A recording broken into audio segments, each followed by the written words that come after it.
Speaker Justin Muturi has given Wajir County Woman Representative Fatuma Gedi up to Thursday afternoon to table evidence linking Deputy President William Ruto to a series of land-grabbing scandals in the country.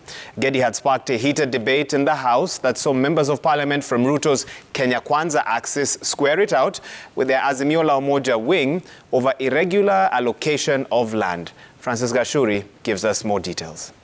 For debate on the floor of the House this afternoon.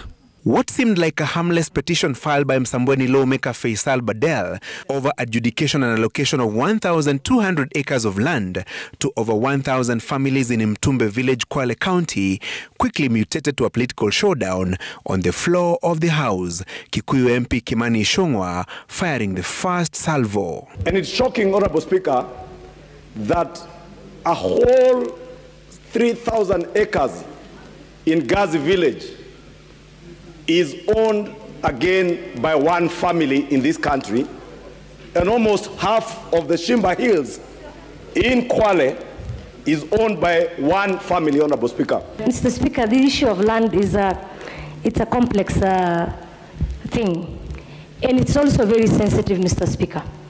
As leaders, we need to advise or bring solution where we can, instead of halting abuses, pointing fingers, inciting Kenyans against the leaders, Mr. Speaker. The matter quickly degenerating, with Deputy President William Ruto being dragged in. If it is about grabbing land, we know who owns the land in Taita Taveta, Mr. Speaker. We know who grabbed the land in Laikipia, Mr. Speaker. The same person, the candidate of Kenya Kwanza, we are being told is the person who grabbed land.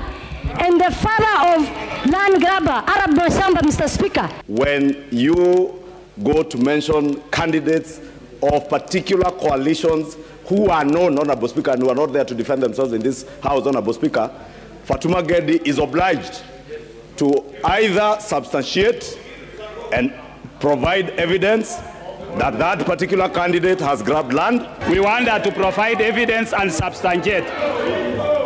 Honorable Fatuma, she must provide or withdraw. Honorable Fatuma Gedi, are you able to provide the evidence by way of substantiation? Mr. Speaker, give me 2 days and I will bring the details of how William Ruto grabbed land of this country, Mr. Speaker. Very well. The Speaker giving Gedi 48 hours to back her allegations with evidence linking the Deputy President to land grabbing. Given the gravity of what you've just said, I will allow you, and therefore, on Thursday, 2:30, Thursday 14th of this month, you have said you will provide evidence of, you talked about Taita Taveta, you talked about Laikipia, even Wajir. Can you go on record? 1, Langata Primary. Yes. 2, Taita Taveta. Yeah. 3, Laikipia. Yes. 4, Muteshi. What is Muteshi? What is Muteshi? I know the geography of this country. I don't know of any part in this country called Muteshi. Muteshi is the land. The late Muteshi belongs to the late Muteshi. It's in Trans Nzoia, Mr. Speaker. In Trans Nzoia? Yes.